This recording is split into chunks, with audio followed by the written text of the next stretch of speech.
বিশ্বনবী জানালেন তোমরা পায়খানা কম বানাবা আর চুলা বেশি বানাবা। ওই সময় আবু জেহেল তো আগেই মারা গেছে বদরে। মক্কা বিজয়ের সময় বেঁচে ছিল, কাফেরদের যে নেতৃত্বে ছিল এই লোকটার নাম আবু সুফিয়ান। খুব কৌশল বস্তু। রাতের বেলা গোয়েন্দাদেরকে 4 জনকে পাঠিয়েছে, যা তো দেখ মোহাম্মদ এসেছে নাকি মক্কা বিজয় করার জন্যে, লোকজন কেমন আছে এটা একটু দেখে আয়। ওরা রাতের বেলা একটু হাফসা হাফসা দেখে, পাহাড়ের পাদদেশ থেকে তাকিয়ে দেখছে মানুষ আর কয়জন তো জানে না তাঁবুর ভেতরে, শুধু চুলা গুনতেছে। রান্নাঘর 1 2 3 4 মানে এক একজন মানুষ বানিয়েছে 8টা 10টা করে, 10,000 মানুষ যদি 5টা করেও বানায় বলেন কত? এই 50,000 গুনতে গুনতে ওদের রাত হয়ে গেছে, রাত 12টা 1টা। একটা কাজ হলো, 5 চুলা যদি এত হয়তো মানুষ কত আছে ও গুনে শেষ করা যাবে না, চল নেতারে বলি। নেতারা এসে বলছে যে কি মানুষের পরিমাণ আমরা জানি না, তাঁবুর ভেতরে কত কি আছে, খালি চুলা গুনেছি।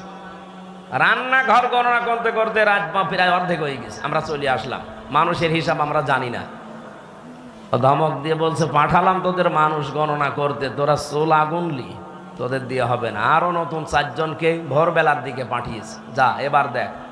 নবী যে জানিয়েছিলেন পায়খানা কম বানাবা, আর এ রাতে যেহেতু এ কাজে সবার যাওয়া লাগে, প্রাকৃতিক প্রয়োজন, এক একটা পায়খানার সামনে দাঁড়িয়ে আছে 200 500 700 করে। ওরা গণনা করছে লাইন, 4-5 লাইন গণনার পরে চিন্তা করছে এ তো কয়েক হাজার হয়ে গেল, আর তাঁবুর ভেতরে যে কত আছে ও আল্লাহ জানে, দরকার নেই।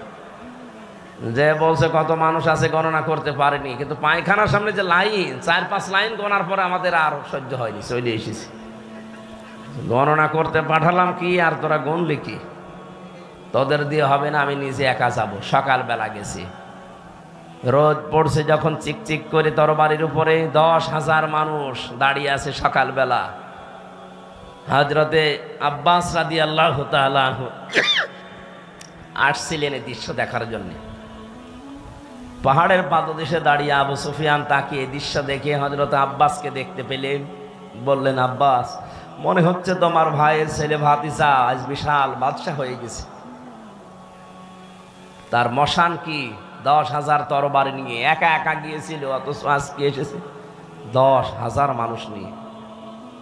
হযরতে আব্বাস ওই দিন বলেছিলেন, আবু সুফিয়ান তোমার চোখ তোমাকে ধোকা দিচ্ছে, ভালো করে চোখ মলন করে আবার একটু তাকিয়ে দেখো, এর নাম বাদশাহী না, এর নাম নবুয়ত। নবুয়তের শান আছে, এই জন্য তুমি এখনো দাঁড়িয়ে আছো। নবুয়ত যদি না হতো তাহলে তোমার মতো কাফের এই জায়গায় কল্লা নিয়ে বডির উপরে দাঁড়িয়ে থাকতে পারতে না।